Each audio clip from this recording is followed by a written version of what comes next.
Phone आया था, मैंने बोला ठीक है थोड़ी देर बाद मैं फोन करता हूँ।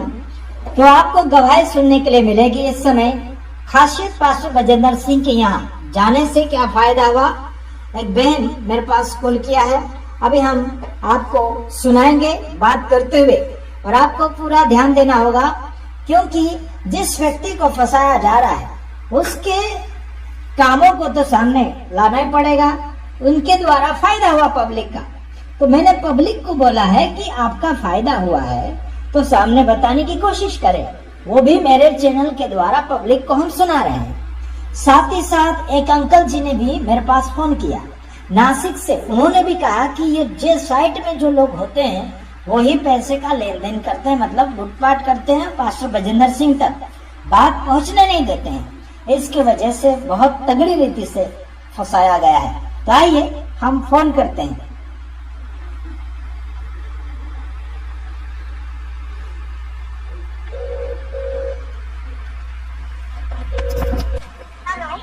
हेलो, हाँ जी बोलिए, आप कौन? मैं ज्योति मैथ्यू राजस्थान अजमेर से बात कर रही हूँ। जी राजस्थान से बोल रहे हैं। हाँ जी बोलिए। मुझे जब 2020 में कोरोना हुआ था जी, उस वक्त मैं प्रॉफिट जी को जानती भी नहीं थी, मैंने कभी प्रेयर भी नहीं सुनी थी उनकी। हाँ, और एक बार मैंने यूट्यूब पे ऐसी ही प्रेयर देखी उनकी, और मैं और मेरा बेटा रोज रात को सुनने लगे प्रेयर। जी। और मेरे कोरोना का मुझे पता भी नहीं चला और मैं बिल्कुल ठीक हो गई और मेरे को कोई दिक्कत नहीं हुई, मेरे बच्चों को भी कोई दिक्कत नहीं हुई। मतलब आपको कोरोना बीमारी लग गई थी? जी। तो ठीक है। हाँ, उसके बाद मैं अपनी दीदी के साथ में चंडीगढ़ आई हूँ जी अपने बच्चों को लेके 2021 में। हाँ, उस वक्त मेरे दाढ़ के अंदर डॉक्टर ने कैंसर की बीमारी बताई थी, जी। ताकि बड़ी बीमारी बन गई है। हाँ। और मेरी दाढ़ में बहुत ज्यादा पस पड़ने लग गई थी। जी। और मैं बहुत परेशान थी। जी, उसके बाद मुझे नहीं पता कि मेरी दाढ़ कब ठीक हो गई, और मैंने अभी तक वो निकलवाई भी नहीं है, और मेरा कोई प्रॉब्लम नहीं है अभी तक। मैं परमेश्वर का धन्यवाद करती हूँ।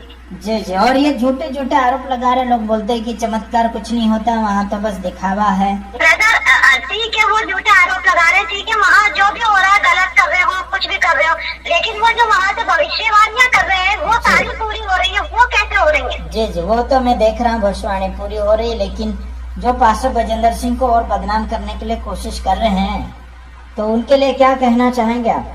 मैं तो यही कहूंगी ब्रदर कि वो मेरे आत्मिक पिता बन चुके हैं, क्योंकि मैं बाय बर्थ क्रिश्चियन हूँ और मैं चर्च भी जाती हूँ, हर सब कुछ मैं मानती हूँ, दुआ बंदी सब है, लेकिन मैंने कभी खुदा को इतना नजदीकी से नहीं जाना था कि खुदा हमारे लिए इतना कुछ कर सकता है। और जो हमारे आत्मिक पिता है, जो हम सेक्रीफाइस नहीं कर सकते हैं, वो सेक्रीफाइस वो हमारे लिए करते हैं। जी। भूखे भी रहते हैं, प्यासे भी रहते हैं, नींद अपनी खराब करते हैं, उसके बाद वो सारी ब्लेसिंग हमें मिल रही है उनसे। जी। तो वो ऐसा गलत काम तो कुछ कर ही नहीं सकते। हाँ, इसलिए हम लोग कोशिश कर रहे हैं, छुड़ाने की कोशिश हम भी कर रहे हैं। जो लोग गलत बोल रहे हैं उन लोगों के लिए हम लोग तो सोचते थे कि धर्मेंद्र और ये लोग बहुत अच्छे, हम लोग इनकी इज्जत करते थे, लेकिन आज उनके लिए हमारे अंदर कोई इज्जत की भावना रही नहीं। वो इज्जत के लायक नहीं रहा ना व्यक्ति। हाँ, और मैं तो ब्रदर आजकल मेरा ये है कि मैं हिंदू लोगों को जहाँ भी मेरे से बन पाता है, मैं कई बार वहाँ आई हूँ, हर साल मेरा आना होता है, और मैं अभी थोड़ा इसी साल भी आ पाई हूँ 1.5 साल से। जी। और एक गवाही और है मेरी। हाँ। अभी मेरी बेटी की 2025 में शादी हुई है अक्टूबर में। जी। ब्रदर मेरे पास 1 रुपया भी नहीं था। हाँ। और मेरी दीदी ने मुझे सिर्फ 50,000 रुपए दिए थे कि इससे तू शॉपिंग कर ले। जी। ब्रदर मेरी बेटी की शादी भी हो गई और वो अपने घर में खुश है, और मुझे नहीं पता कि परमेश्वर ने मेरे हाथ में पैसा कहाँ से आया, कैसे आया, पर मेरा सारा काम आसानी से हुआ। मैं परमेश्वर का भी धन्यवाद करती हूँ और मेरे आत्मिक पिता का धन्यवाद करती हूँ, जिन्होंने मुझे परमेश्वर की सच्चाई को जानने में मेरी मदद की। हाँ, ठीक है, आपने सुना इस बहन की गवाही, है ना। कोरोना वायरस की बीमारी भी इन्हें लग चुकी थी, उनके बेटे को भी, और अन्य रोग भी था, इस बहन को भी दांत का भी प्रॉब्लम था, और काफी प्रॉब्लम, बेटी की शादी के लिए पैसे का प्रॉब्लम, फिर भी परमेश्वर ने सक्सेस किया है। परमेश्वर का धन्यवाद करती है बहन और पास्टर बजेंद्र सिंह की मिनिस्ट्री को ये बड़े आदर और सम्मान करते हैं। लेकिन बीच में गड़बड़ी करने वाले ऐसे सेवक निकल आए हैं पास्टर बजेंद्र सिंह के मिनिस्ट्री के अंदर से, उनके विरोध में काफी बातें उठ रही है। लेकिन मैं आपको बताना चाहता हूं कि विरोध करने वाले आज भी है, कल भी रहेंगे और आने वाले समय में भी काफी ऐसे विरोधी आते चले जाएंगे, लेकिन हमें उन्हें जवाब देना है। ठीक, साथ ही साथ आर्थिक सहयोग की बातें आई, जैसे कि हम लोग वीडियो बनाते हैं, हम भी मेहनत करते हैं, लेकिन आखिर मैं आपको बताना चाहता हूं उस हिसाब से आर्थिक सहयोग राष्ट्रीय जयशु मानव सेवा में देते हो या फिर कोई अन्य जगह देते हो, ईमानदारी के साथ देना है और पवित्र आत्मा की अगुवाई में चलना है। ठीक है, सेवा को आगे बढ़ाना है तो आर्थिक सहयोग करना ही पड़ता है, इसमें कोई भी प्रकार का दबाव नहीं है। ये जो वीडियो अगर वो बहन सुन रही है मेरा, तो जरूर इसमें आप हाथ बढ़ाइए आगे। साथ ही साथ उस बहन की गवाही को सुनकर अपने जीवन को आगे की ओर बढ़ाने की कोशिश सारे लोग करना है।